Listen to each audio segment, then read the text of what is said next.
오늘 하나님 말씀은 사무엘상 22장입니다. 사무엘상 22장 3절부터 10절까지 있는 말씀 함께 보시겠습니다. 사무엘상 22장 3절부터 10절까지 있는 말씀입니다.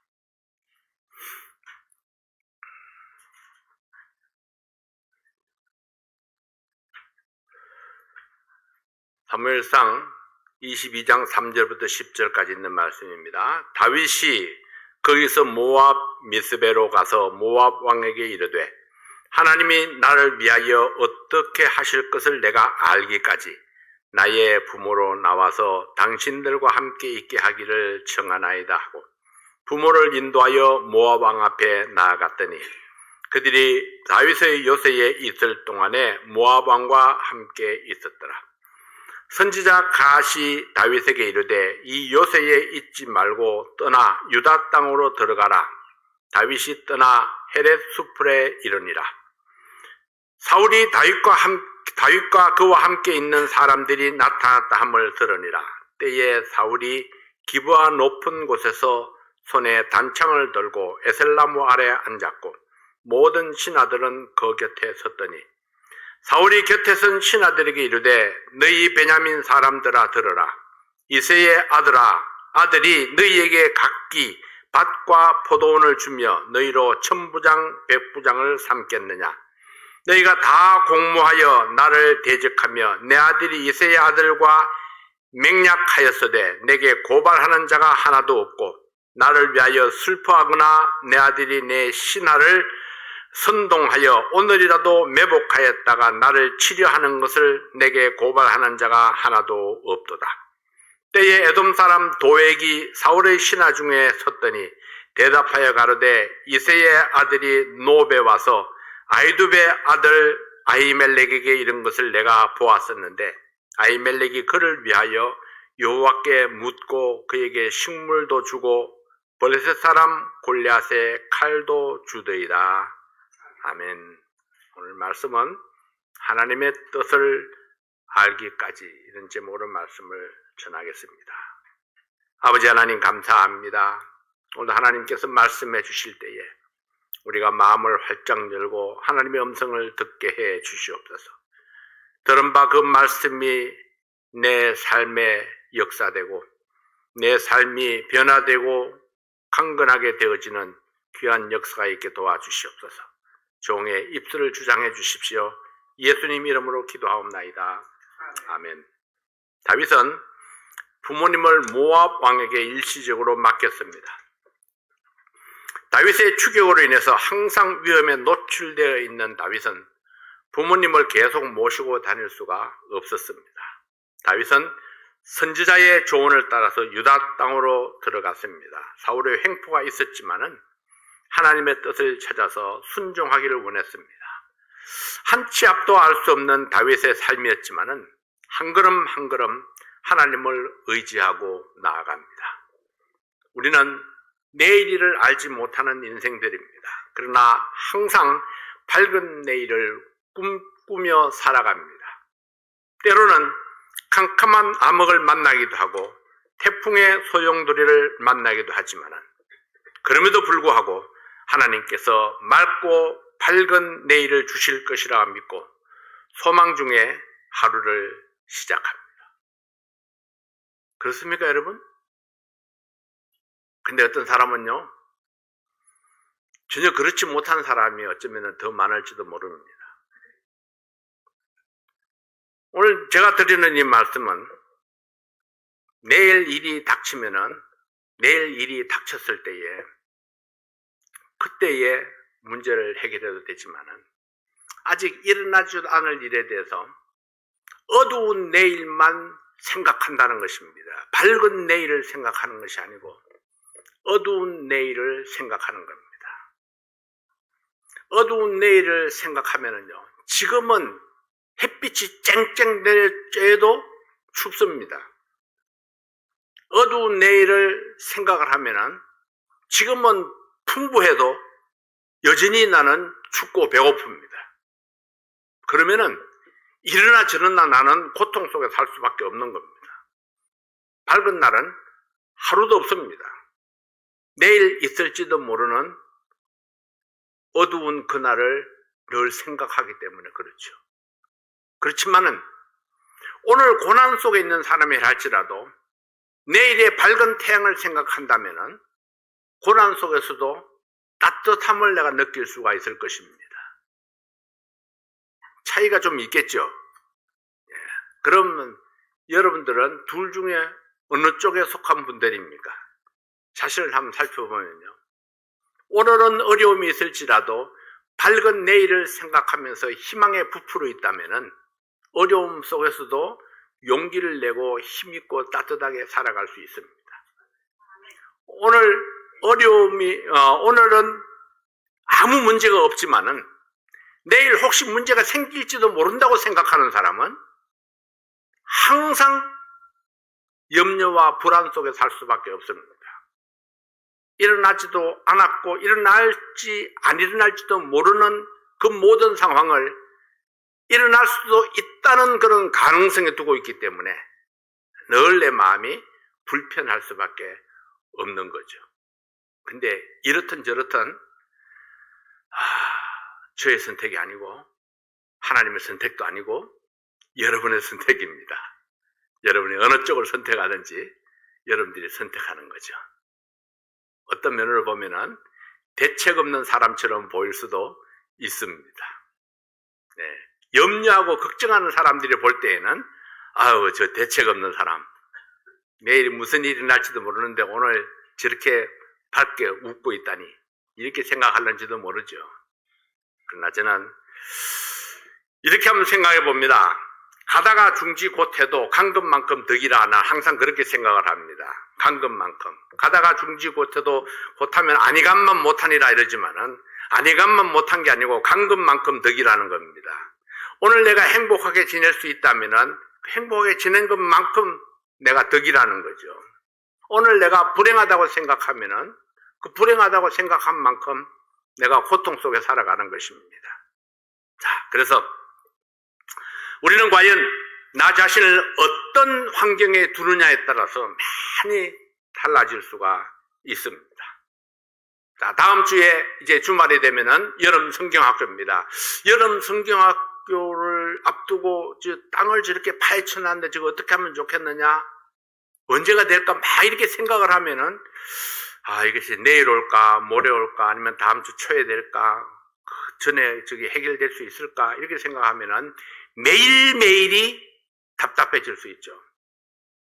그러나 오늘 안 돼도 어쩔 수 없고, 내일 안 돼도 어쩔 수 없고, 다음 주 월요일 안 돼도 어쩔 수 없고, 그러나 다음 주 목요일 날 될 수 있다면 얼마나 좋을까요? 그러니까 아직도 시간이 많이 남아있다는 겁니다. 그래서 미리 마음을 조일 필요가 없다는 겁니다. 그러나 우리가 기도할 필요는 있습니다. 하나님이 도와주시면은 콘트랙트가 좀 더 서둘고 그리고 인스펙션이 좀 더 앞당겨서 이렇게 스케줄이 잡혀지고 또 플러머가 잘 연결이 돼서 하루면 딱 끝납니다. 플러머가 한나절이면 일을 할 거고 그리고 인스펙터가 와서 10분이면 끝나는 겁니다. 시간은 이렇게 짧게 되지만은 다만 매치가 돼서 스케줄만 되면은 금방 끝나는 일인데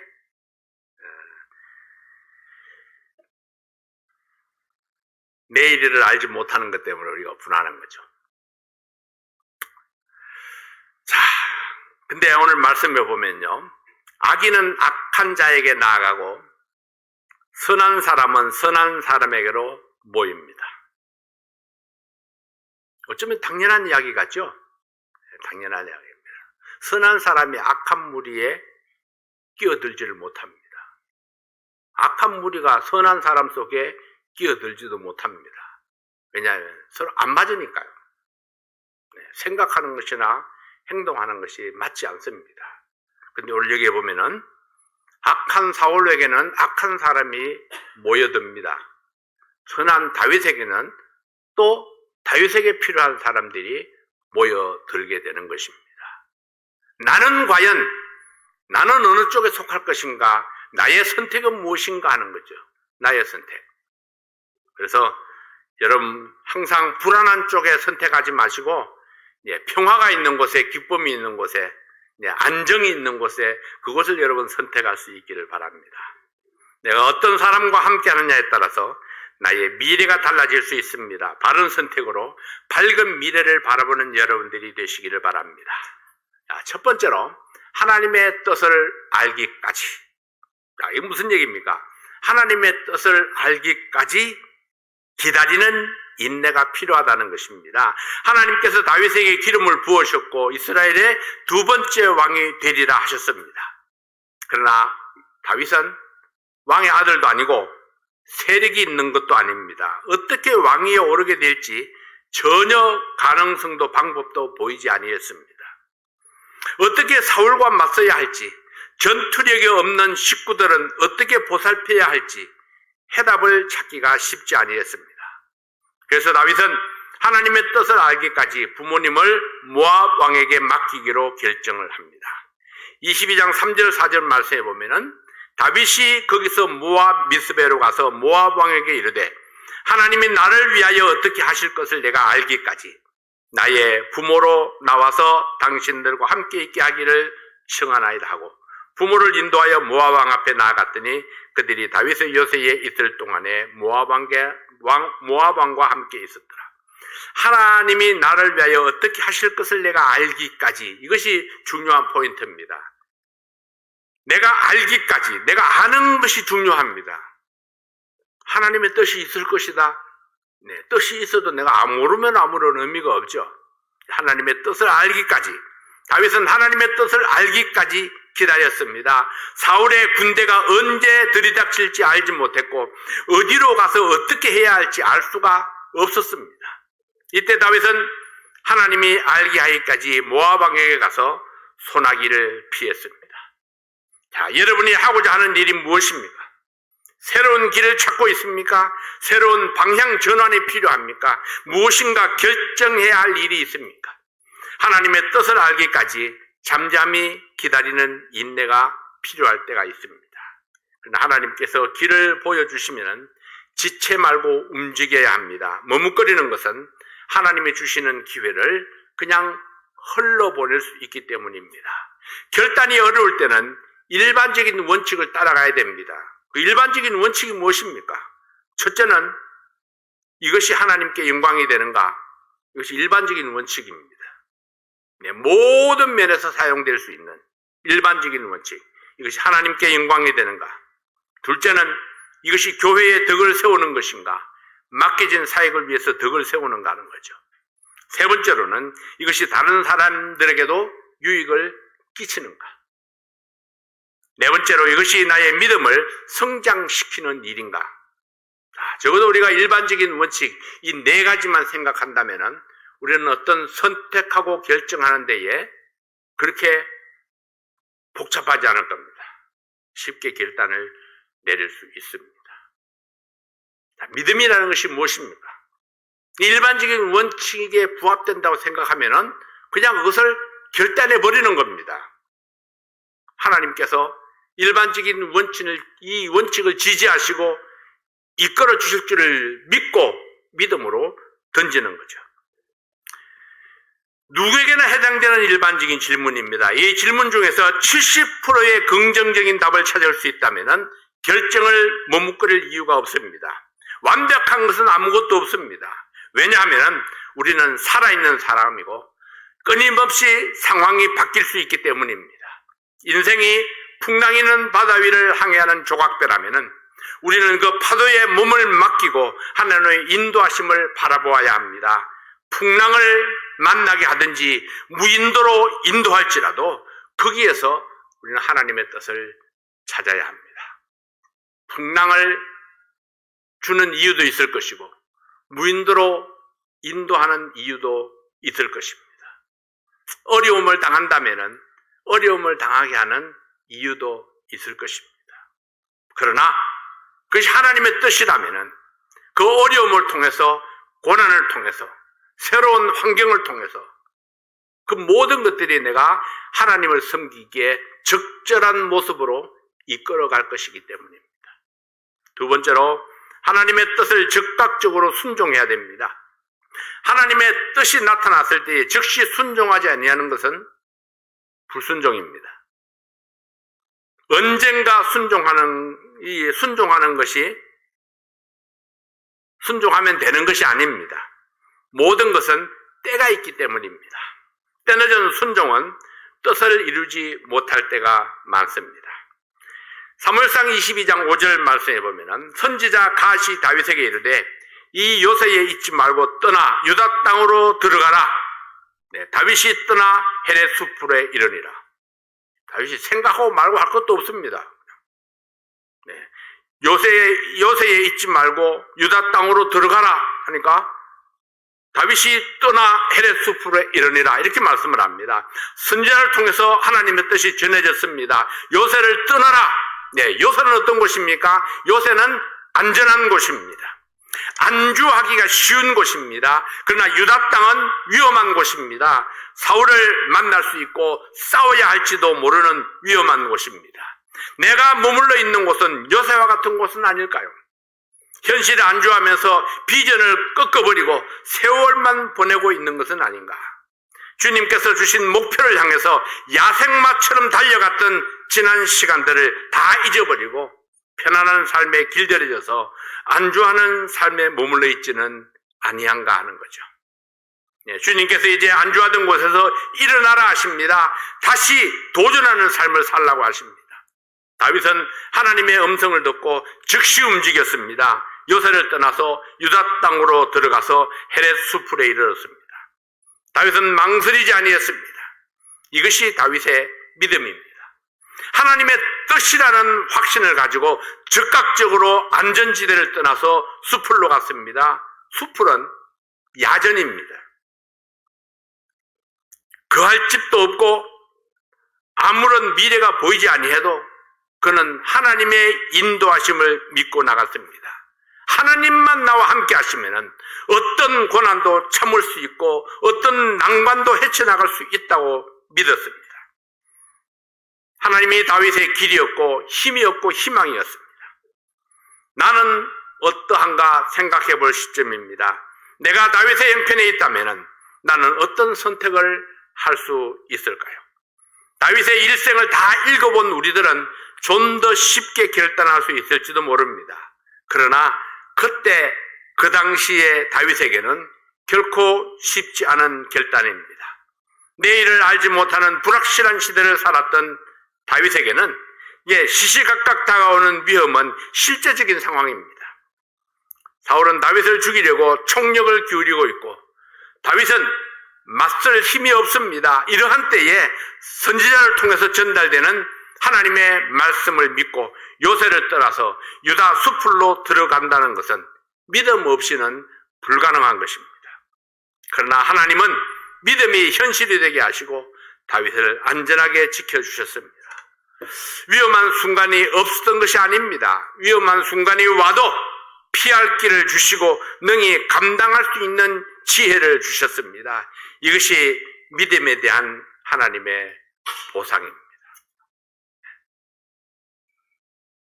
제가 오늘 한상수행제하고 일을 좀 하면서 그런 이야기를 했습니다. 지식은 어디에서 얻습니까? 공부를 해서 얻습니다. 그럼 지혜는 어디에서 얻습니까? 지혜는 어디에서? 일을 하면서 얻는 겁니다. 상황 속에서 상황에 대처하면서 얻는 것이 지혜입니다. 아무리 지식을 많이 가지고 있어도 멍청하게 하는 사람이 얼마나 많습니까? 상황 대처 능력이 없으면은 머리에 가득 찬 지식이 아무런 의미가 없습니다. 그럼 상황에 대처하는 능력은 어디서 나오나요? 가장 좋은 것은 하나님의 성령께서 그때그때 반짝반짝하게 가르쳐 주시는 겁니다. 그래서 적극적으로 막 움직일 수 있도록. 그렇게 민감하게 살아있으려면은 역시 내 영혼이 살아있어야 됩니다. 기도하고 하나님 앞에 노출되어 있고 하나님이 나를 아신 바 되고 내가 하나님께 알려진 바 되어야 됩니다.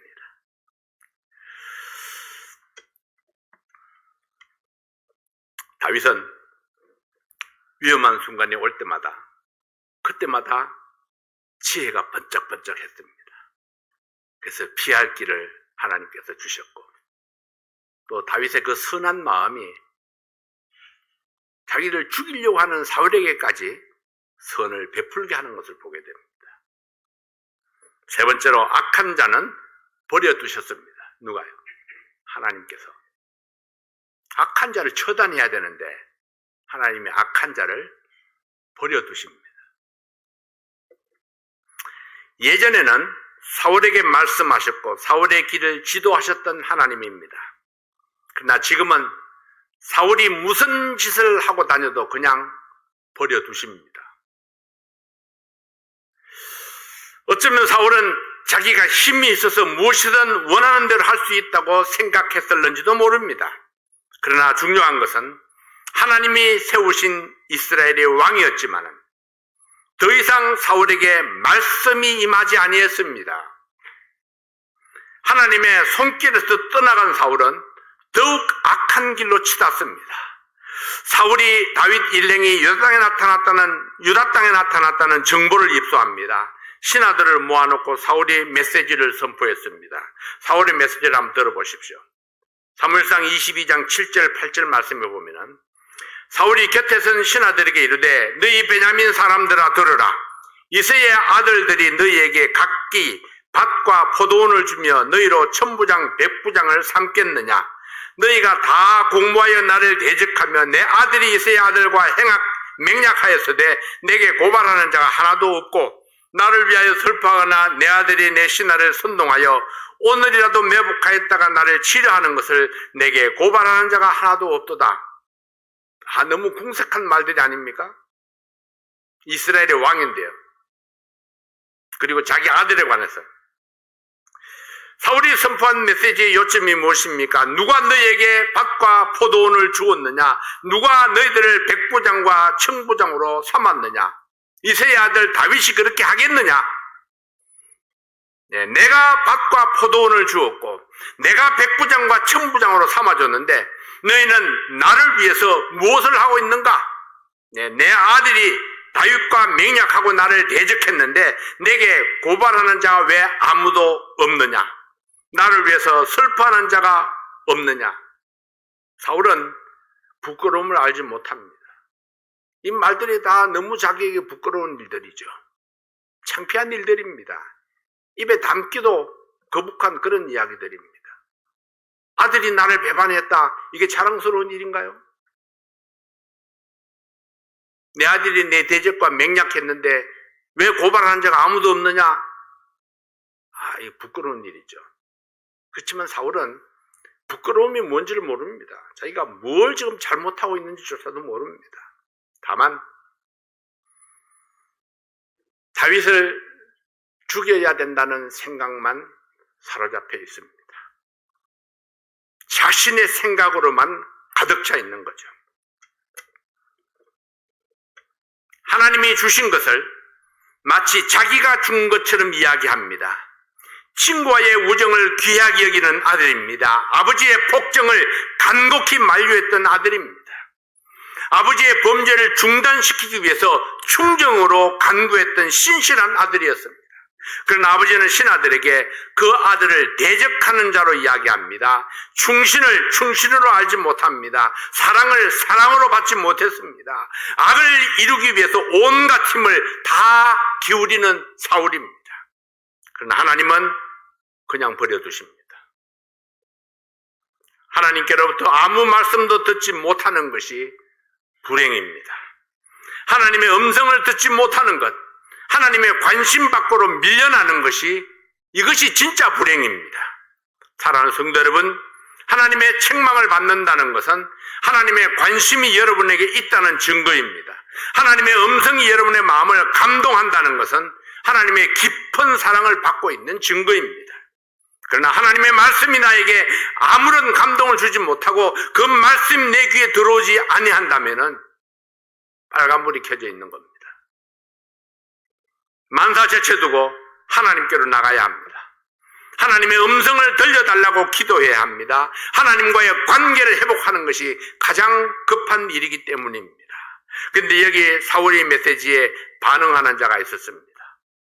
22장 9절 10절에 보면은 때에 에돔 사람 도액이 사울의 신하 중에 섰더니 대답하여 가로되 이새의 아들이 노베 와서 아히두베 아들 아히멜렉에게 이런 것을 내가 보았었는데 아히멜렉이 그를 위하여 여호와께 묻고 그에게 식물도 주고 블레셋 사람 골리앗 칼도 주더이다. 그는 에돔 사람 도액이었습니다. 도액은 사울이 좋아하는 말을 전해주는 간신이었습니다. 사울이 에돔 사람의 말에 귀를 기울이고 중대한 결정을 합니다. 노업 땅의 제사장 아히멜렉이 다윗에게 식물을 주고 골리앗에 칼을 주었습니다. 거짓은 아닙니다. 그러나 비뚤어진 사울의 마음에 기름을 부은 것은 사실입니다. 사울은 즉시 아히멜렉과 노베 모든 제사장들을 불러들였습니다. 사울이 아히멜렉에게 묻습니다. 내가 어찌하여 다윗과 공모하여 그에게 칼과 떡과 칼을 주고 그를 위하여 하나님의 뜻을 알게 했느냐? 사울은 다윗과 아히멜렉을 반역자로 몰았습니다. 그러나 여러분, 아히멜렉은 반역을 한 적이 없습니다. 제사장으로서 마땅히 할 일을 하고 있는 것입니다. 자기가 베풀 수 있는 선을 베푸는 것입니다. 다윗에게서 그는 반역의 죄를 찾을 수가 없었습니다. 그러나 아히멜렉은 사울왕 앞에서 다윗을 변호합니다. 하나님의 사람으로서 할 말을 했던 사람입니다. 죽음을 두려워하지 아니하고 불의를 기뻐하지 아니했던 제사장이었습니다. 그는 비록 죽임을 당했지만 그는 사울왕 앞에 당당했던 제사장이었습니다. 사무엘상 22장 14절 15절 말씀을 봅니다. 아히멜렉이 왕에게 대답하여 가로되 왕의 모든 신하 중에 다윗같이 충실한 자가 누구인지요? 그는 왕의 사위도 되고 왕의 모신도 되고 왕실에서 존귀한 자가 아니니까 내가 그를 위하여 하나님께 물은 것이 오늘이 처음이니까 결단코 아니니이다. 원컨대 왕은 종과 종의 아비의 온 집에 아무것도 돌리지 마옵소서. 왕의 종은 이 모든 일의 대속안에 아는 것이 없나이다. 왕의 모든 신하 중에서 다윗같이 충실한 자가 누구인가요? 그는 왕의 사위도 되고 신하도 되고 존귀한 자가 아닌가요? 내가 그를 위하여 하나님께 물은 것은 당연한 나의 의무입니다. 나와 내 아비 집에 탓을 돌리지 마십시오. 그러나 사울은 이미 사탄에게 사로잡혀 있었습니다. 신하들에게 제사장들을 다 죽이라고 명령을 했습니다. 제사장들의 죄명이 무엇입니까? 다윗에게 떡을 주고 고발하지 않았다는 것이 죄명입니다. 그러나 어떤 신하도 사울의 명령 수행하기를 싫어했습니다. 한 사람도 움직이지 아니합니다. 왕이 도액에게 명령하고 도액이 제사장 85명을 죽였습니다. 그뿐만이 아닙니다. 사무엘상 22장 19절을 보면은 하나님의 성읍, 제사장들의 성읍, 노업의 남녀와 아이들과 젖 먹는 자들과 소와 나귀와 양을 칼로 쳤더라.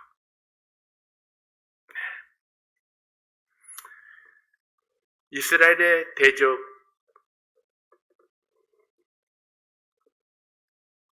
도액의 손을 빌려서 지금 제사장의 성읍을 완전히 몰살시켰습니다. 남녀와 아이들과 젖먹이까지 소와 나귀와 양까지 다 칼로 죽였습니다. 얼마나 잔인했는지 상상하기 어렵습니다. 제사장 85명을 한 자리에서 칼로 죽인 사건, 도성에 가서는 사람들과 짐승까지 성읍에 있는 모든 생명을 도살한 죄, 여러분 이보다도 더 잔악할 수가 있을까요? 명령한 사울이나 시행한 도액이나 인간으로서는 상상할 수 없는 죄악을 범했지만 근데 하나님은 여전히 침묵하셨습니다. 여러분 이것이 버림받은 자의 모습입니다. 그러나 언젠가 그 죄의 값을 반드시 치르게 될 것입니다. 하나님의 침묵은 더 이상 하나님의 도움을 받을 수 없다는 것입니다. 이것이 불행 중에 최고의 불행입니다. 하나님을 잃어버리는 것보다 더 큰 불행은 없습니다. 그러나 이것으로 끝나지는 않습니다. 상과 벌을 분명하게 가르치는 하나님이십니다. 상 줄 자는 상을 주고 징벌할 자는 징벌하시는 하나님이심을 잊지 말아야 할 것입니다. 제사장 중에 한 명 아비아달이 도망하여 다윗에게로 갔습니다. 아비아달의 아픔, 충격이 어떠했을까요? 자신의 부모, 형제, 친척들, 제사장들의 죽음, 성읍의 멸망, 사울과 도에게 무자비한 악행을 생각하면 견딜 수 없는 상처가 되었을 것입니다. 다윗은 이 비극이 자기로 말미암았다고 자책했습니다. 사무엘상 22장 22절 23절 말씀에 다윗이 아비아달에게 이르되 그날에 에돔 사람 도액이 거기 있기로 그가 반드시 사울에게 구할 줄 내가 알았노라. 내 아비 집의 모든 사람 죽은 것이 나의 연고로다. 두려워 말고 내게 있으라. 내 생명을 찾는 자가 내 생명을 찾는 자니 내가 나와 함께 있으면 안전하리라 하니라.